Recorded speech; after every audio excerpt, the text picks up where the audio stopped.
ভাৰত স্বাধীন হোৱাৰ পিছত মাত্ৰ 3টা কইন সিলভাৰ কইন হিচাপে গভৰ্নমেণ্ট অফ ইণ্ডিয়াই ইস্যু কৰিছিলে জেনাৰেল সাৰ্কুলেশ্যনৰ কাৰণে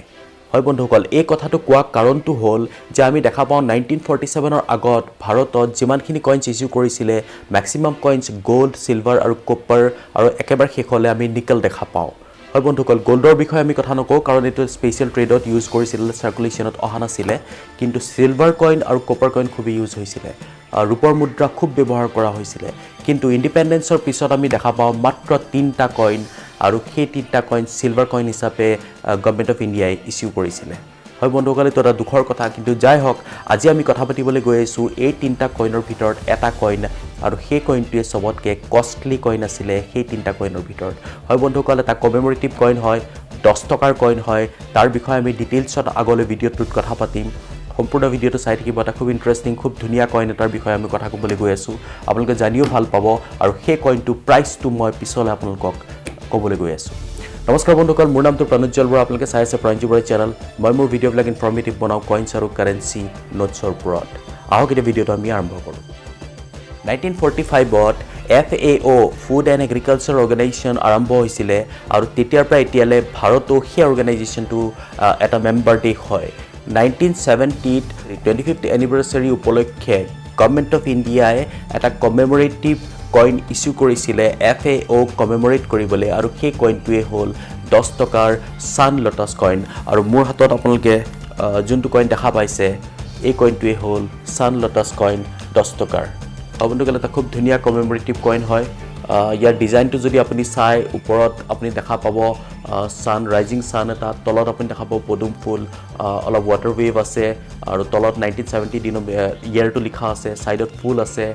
ফুড ফৰ অল বুলি লিখা আছে আৰু যদি আমি ইয়াৰ অপাৰ সাইডটো চাওঁ তেতিয়া আপোনালোকে দেখা পাব অশোকা লাইন ক্যাপিটেল আছে তলত ডিনোমিনেশ্যন 10 লিখা আছে ভাৰত ইণ্ডিয়া লিখা আছে ৰূপে আৰু ৰুপিজ বুলি লিখা আছে বন্ধুসকল এই কইনটো এটা খুব ধুনীয়া কইন হয় আৰু এই কইনটো যদি আমি ফিচাৰ্ছটোলে চাওঁ এই কইনটো আপোনাৰ 35 mm ৰ কইন হয়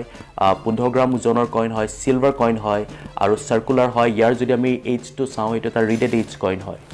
বন্ধুসকল এই কইনটো দুটা মিনিটত মিন্টেজ কৰা হৈছিলে কলকাতা আৰু মুম্বাই দুটা কইনেই ৰেয়াৰ কইন হয় আৰু যদি আমি ইয়াৰ এই 10 টকা কমেমোৰেটিভ কইন যদি বাকি দুটা কথা পাতু 1969 ৰ প্ৰথমটো কইন ইস্যু কৰিছিল আৰু সেইটো মহাত্মা গান্ধীৰ কইন আছিল আৰু 1972 ত 25th এনিভাৰ্সাৰী অফ ইন্ডিপেন্ডেন্স সেই কইনটো ইস্যু কৰিছিল আৰু এই 3টা কইনে সিলভাৰ কইন মই অলৰেডি আপোনালোকক জনাইছো কিন্তু 1969 ৰ মহাত্মা গান্ধী আৰু 1970 ৰ যোনটো মোৰ হাতত আপোনালোকে দেখা পাইছে কইনটো এই দুটা কইনে সবতকে ম্যাক্সিমাম সিলভাৰ কাৰণ আমি যদি লাষ্টৰ যোনটো 1972 কইনটো চাওঁ হেতুত 50% আমি পাৰ্চেন্টেজটো আমি সব দেখা পাওঁ যে তাত সিলভাৰ আছে আৰু 1969 আৰু 72 80% সিলভাৰ ইয়াত দিয়া হৈছে আমি যদি ইয়াৰ প্ৰাইচটো চাওঁ প্ৰাইচটো আপোনাৰ মিনিমাম 2000 rupees পৰা স্টাৰ্ট হৈছে মোৰ হাতত যোনটো কইন আছে এতিয়া সান লোটাস কইনটোৰ দাম আৰু এটো হল ফাইন কন্ডিশনৰ মই ৰেট কৈ আছো যদি UNC কন্ডিশন হয় তেতিয়াহলে ইয়াৰ প্ৰাইচটো আপোনাৰ 3000 above যাব পাৰে হয় বন্ধুসকল ইয়াৰ প্ৰাইচটো ম্যাক্সিমামটো আমি ক'বলৈ টান কিন্তু মিনিমাম 2000 rupees পৰা ইয়া স্টাৰ্ট হৈছে আৰু বাকি দুটা কইনৰ যদি আমি প্ৰাইচটো কওঁ হেতু 850 পৰা স্টাৰ্ট হৈ পেলে 1800 2000 এনেকে যায় হয় বন্ধুসকল আজি আপোনালোকে এই কইনটোৰ বিষয়ে জানিলে এই কইনটো যদি আপোনালোকৰ ওচৰত আছে কাইন্ডলি আপোনালোকে কমেন্টত ক'ব যে কেনেকৈ আপোনালোকে পালে আৰু যদি কিনিউট হৈছে তেতিয়া আপোনালোকে ক'ব পাৰিব যে কইনটো আপোনালোকৰ ওচৰত কেনেকৈ আপোনালোকে ক'ৰ পৰা পাৰচেজ কৰিলে বন্ধুসকল ভিডিঅ'টো যদি চাই ভাল পালে কাইন্ডলি লাইক কৰিব ইয়াৰ বিষয়ে যদি জানি ভাল পালে ম্যাক্সিমাম শেয়াৰ কৰিব আৰু যদি আপোনালোকে নতুন মোৰ চেনেলটো তেতিয়া কাইন্ডলি আপোনালোকে সাবস্ক্ৰাইব কৰিব নাপাহৰিব আজিলৈ ইমানে বন্ধুসকল ধন্যবাদ